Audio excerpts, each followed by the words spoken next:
What separates a town from the middle of nowhere are all the citizens that live there, except for these ones that are just full of ghosts.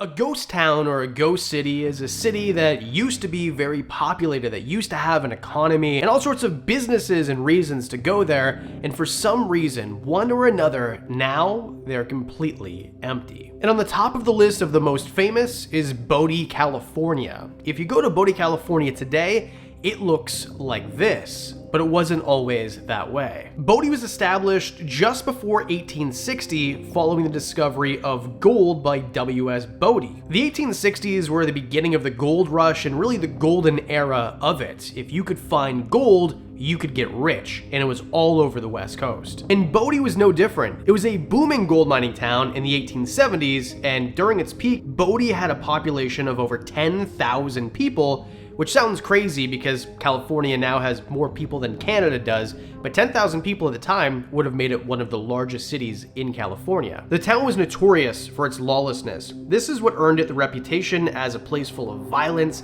robberies, and murders, and led to the infamous phrase, "Goodbye God, I'm going to Bodie." The town's wealth was abundant, and it came from the mining district. There were 7 large mines, and in its heyday, Bodie boasted over 60 saloons, a red light district, a Chinatown, and gambling halls all over the place. However, just like with a lot of other gold rush towns, its prosperity was short-lived, and by the late 1880s, the mines began to decline. And when the mines decline, just like any industry where the back of the town is built on it, the people started to leave. In the early 20th century, Bodie had already become a ghost town. A major fire in 1932 destroyed a lot of the town and left it only a fraction of the original buildings that once were there intact. And by the 1940s, it was basically completely abandoned. Almost nobody was there. But now Bodie is a California State Historic Park. It's maintained in a state of arrested decay. The idea is it looks exactly like it did when people left it, when it became a ghost town. It's tried to remain untouched and made a great opportunity for tourist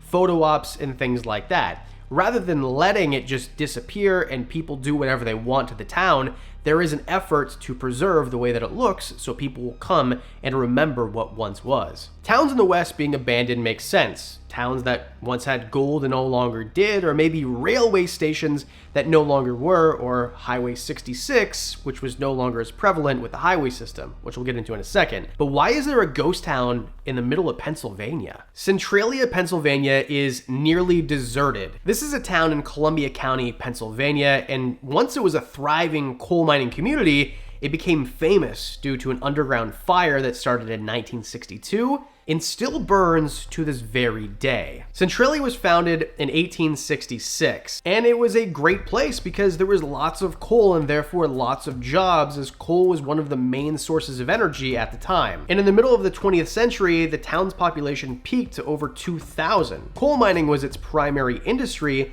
and Centralia had several mines, a network of railroads, schools, churches, and infrastructure typical of a mining town. But in 1962, a disaster. There was a landfill nearby, and it is guessed that somebody set fire to a pile of garbage in the landfill, and then it caught in the coal mine.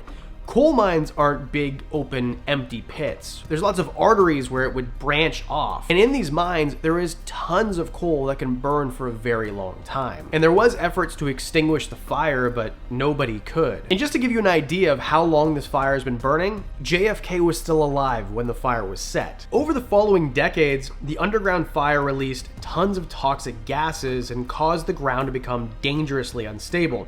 Sinkholes were abundant, and residents began to report health issues due to carbon monoxide and the other harmful emissions. It took until the 1980s that concerns about the town's safety led to a federal government to get involved. By 1984, after many studies, the federal government decided they're going to pay out everybody who remained in Centralia and move them. It just wasn't safe to live there anymore. It took $42 million at the time in 1984 that Congress allocated, and everybody seemingly was gone. And nearly a decade later, in 1992, the state of Pennsylvania finally condemned all of the properties in Centralia and the US Postal Service revoked the town's zip code. This effectively erases it off of every US map. And despite the state's effort to remove everybody, there are still some holdouts that still live in Centralia. Probably not the healthiest citizens in the world, but there are a handful of people still there. Now Centralia is mostly a place for visitors to come and photograph and tell creepy ghost stories and make videos like this. One of the most interesting ghost towns in America is Glenrio, which actually sits on the border of New Mexico and Texas. Glenrio was once a bustling stop for all travelers during the heyday of America's Mother Road, Route 66, but now it's basically a relic of a bygone era, left to desert winds and shifting sands, and it really doesn't look like a town at all. It looks like abandoned. Glenrio was founded in 1903 as a small railroad town with a depot for the Rock Island Railroad. The location is what made it so ideal for stopovers for travelers making a long journey between Amarillo, Texas and Albuquerque, New Mexico. And all the usual amenities you'd expect were there: a gas station, motels, cafes, and a post office. What's really interesting is the businesses in Glenrio cater to travelers based on which side of the border they were on. So gas stations and diners would be on the Texas side of the border because it had lower taxes, where if you wanted to go drink, all the saloons were on the New Mexico side. New Mexico at the time had much more lax drinking laws. And in 1926, Route 66 was established, and Glenrio became an important pit stop for lots of motorists. The town boomed with road trippers seeking food, fuel, and of course rest at the many motels. And the Glenrio post office was the first or last motel, depending on your direction, and the State Line Cafe were popular landmarks, marking Glenrio as one of the quintessential Route 66 towns. Unfortunately for Glenrio, in 1975, Interstate 40 was built, completed, and bypassed the town, essentially cutting it off from the steady stream of travelers that once kept it alive. The interstate system of highways is really a marvel and fantastic. Anybody who goes around the US trying to get from one place to another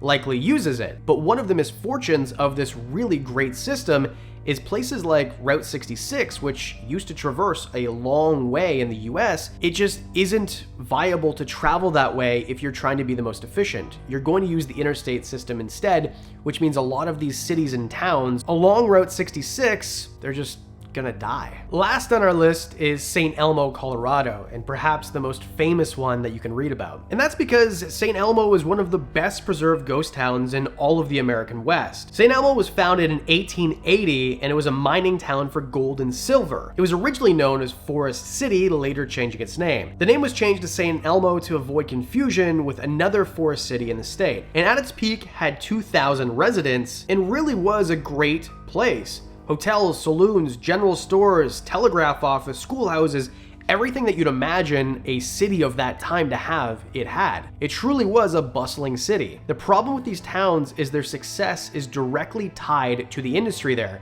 And once the mines no longer have enough silver and gold, people can't work there. And what's the point of being there in the first place? And as the mines closed, residents began to leave, and the railroad ceased operations in 1922, further isolating the town, and by the 1950s, St. Elmo was mostly abandoned. And up until now, there's only a few people left, some holdouts from the 1950s and beyond, but really in the next generation, there'll probably be nobody that actually lives there. The great thing is, despite the abandonment, many of the buildings in St. Elmo have remained remarkably intact thanks to a remote location and the efforts by preservationists. There's a lot of places like the general store, the schoolhouse, and numerous homes that still stand, giving visitors a glimpse of what life was like during that mining era. And now, the ghost story. The Stark family were longtime residents of St. Elmo, and they played a crucial role in preserving that town. In fact, Annabelle Stark, who lived there until her death in 1960, was one of the last year-round inhabitants. And the local legend claims that Annabelle still haunts the town, especially the old hotel. There's effort by the state of Colorado to preserve St. Elmo and what's left of it, and I think that's great, because now you can go there and take a snapshot of what history was, and pretend you're standing right there in the middle of a bygone era. Let me know in the comments section below, do you want to hear about ghost towns from places that aren't in the United States? I'd love to share those with you. Please hit like and subscribe, helps the channel, and I do videos every weekend, so I'll see you in the next one.